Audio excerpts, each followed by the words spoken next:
Let's talk about Nottingham Forest in the 24-25 Premier League season. You might say the 2025-2026 Premier League season is just upon us.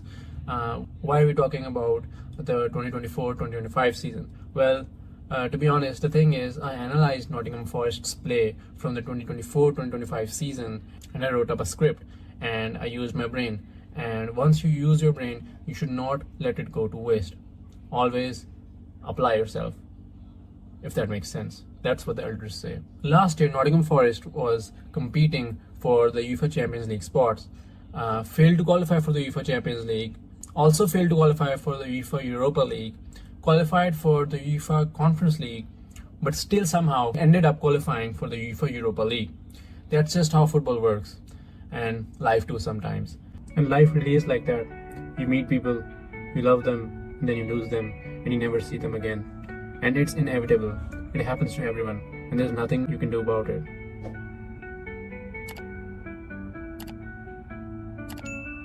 But enough of that. Let's talk about football. Nottingham Forest finished 17th last year. By last year, I mean the 2023-2024 Premier League season. Just 6 points above relegation. But this year, by this year, I mean 2024-2025 Premier League season, they finished 7th. What changed? Let's take a look at some of the tactics that the new manager applied to give them such an amazing season. First, let's talk about Nuno, the manager's approach to building up play at Nottingham Forest. His preferred setup is the 4-2-3-1 formation, a shape designed for both stability and flexibility. In this structure, we've got 4 defenders forming a solid back line. The fullbacks often push forward to stretch the width, while the 2 holding midfielders play a critical dual role, shielding the defense and distributing the ball. Moving further up the field, the 3 attacking midfielders, consisting of a number 10 and 2 wingers, position themselves to exploit spaces between the lines. Up front, the lone striker leads the attack. Their setup is all about versatility. It allows Forest to mix things up, switching play, building centrally, or exploiting the flanks. It's an effective way to control possession and craft diverse attacking opportunities. Let's talk about some of the main aspects of Nottingham Forest's play that make them special: rotations and fluidity. Now, what makes Forest truly dynamic is the way their players constantly rotate during the build-up. Nuno has implemented a fluid style where the team shifts between formations to create numerical advantages and exploit spaces. For example, wingers like Anthony Elanga and Callum Hudson-Odoi stay wide during possession to stretch the opposition. On the other hand, players such as Nicholas Dominguez and Elliot Anderson often invert into central positions when deployed as wingers, adding to the team's flexibility. But it doesn't stop there. Nuno emphasizes positional interchangeability, which keeps the opposition guessing. Sometimes, Forest morph into a back 3 during the build-up, with a fullback tucking in alongside the centre-backs, while the other pushes forward into midfield or wide areas. At other times, a holding midfielder drops into the back line to form the back 3. This tweak widens the field, creates better passing angles, and makes it easier to bypass the opponent's press. This adaptability disrupts the opposition's structure while maintaining control and flow in Forest's play. While demanding high levels of technical and tactical skill, this fluid approach has unlocked new dimensions in Nottingham's attack, making them unpredictable and effective at progressing the ball. Direct build-up. Nuno also knows when to switch things up with a more direct approach. In these scenarios, Nottingham Forest often bypass the midfield entirely, launching long balls towards striker Chris Wood. This tactic leverages Mr. Wood's aerial ability and hold-up play. By playing early balls to him, Forest quickly transition into attack, applying pressure on the opposition's backline.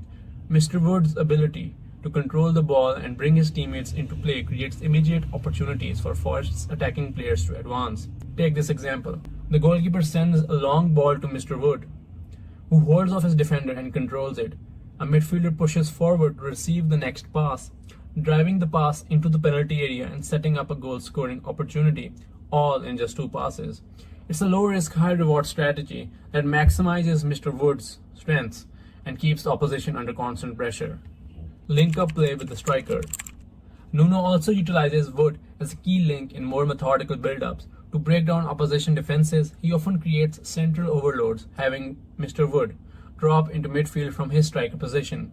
When Mr. Wood drops, it opens up multiple options for Nottingham Forest. For instance, he can receive the ball and find a midfielder behind the opposition's midfield line, enabling them to drive forward and attack. This movement also creates dilemmas for opposing centre-backs. If they step up to mark Mr. Wood, they leave space behind, which Forest can exploit with through balls to on-rushing wingers or midfielders. If they stay back, Mr. Wood has time to turn and attack directly. We saw this perfectly executed in Nottingham's second goal against Brighton. Wood dropped deep to link play, allowing a midfielder to find space between the lines. Brighton's centre-back Van Heck stepped up to mark Mr. Wood, leaving the gap in the back line. Jota Silva made a well-timed run into the space, receiving a through ball, and found himself in a 2v1 situation against the goalkeeper. An easy finish and a brilliantly orchestrated goal by the help of the physical attributes of Mr. Wood. Now let's talk about the final third. What do Forest do in the final third that make them so effective in getting results? Or what made them so effective in getting results last year? Attacking the half space. Nottingham Forest under Nuno emphasized exploiting the space between the opposition's centre-back and full-back. This tactic involves underlaps from attackers or midfielders.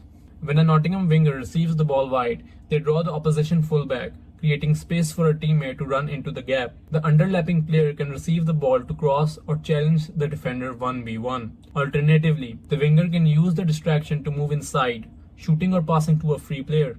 This dual threat approach destabilizes the opposition's defense, creating opportunities in wide and central areas. Overlaps. Another key strategy is the use of overlaps. Nottingham's fullbacks make forward runs around the wingers, creating a 2v1 against the opposition fullback. The overlapping fullback either receives the ball for a cross or opens up space for the winger to cut inside. This dynamic widens the attack, forcing defenders into tough decisions and opening crossing or shooting opportunities. Many players in the box. Forest overloads the box with 4 to 5 players during attacks, increasing the likelihood of connecting with crosses or reacting to rebounds. This numerical advantage pressures defenders, making marking difficult and enhancing chances of scoring from various types of finishes. Simultaneously, midfielders and players outside the box position themselves to capitalize on cutbacks or second balls, maintaining attacking pressure and creating additional chances. Enough about attack, let's talk about defending. Mid-press.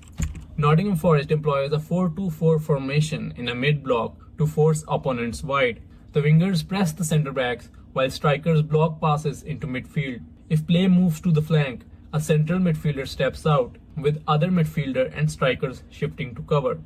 This compact, coordinated press focuses on regaining possession and disrupting the opponent's rhythm. Low press. When defending deeper, Forest transitions to a 4-4-2 or 4-4-1-1. This setup creates two narrow defensive lines, protecting central areas and forcing play wide. The backline remains disciplined, while the forwards block midfield passes. This approach ensures defensive solidity, making it tough for opponents to penetrate and setting up opportunities for counterattacks. Work rate and compactness. Forest's defensive organization relies on high energy and discipline, with midfielders covering gaps left by defenders pressing out of position. The adaptability ensures a solid structure, whether in wide areas or during crossing situations. The compact shape limits space for opposition attackers, especially in the penalty area, where they form a dense and layered defense. Squeezing the pitch. To prevent his team from becoming too low when defending, Nuno wants his team to squeeze the pitch. This means constantly pushing the team up as much as possible. Every time the opponent plays a slow sideways pass or a back pass, Nottingham's first line of pressure pushes up, with the rest of the team following to stay compact. When the next pass comes, they push up even more, forcing the opponent back even more. This approach keeps opponents under constant pressure, making it difficult for them to build rhythm or find space between the lines. It also pushes the opponent further away from the Nottingham Forest goal, making it harder to create chances. Now, another important aspect of Nottingham Forest's play last year were their transitions. Let's have a look at them. Defensive transitions. Nottingham excels at counter-pressing immediately after losing possession. Players close to the ball press aggressively, cutting off passing lanes and regaining control.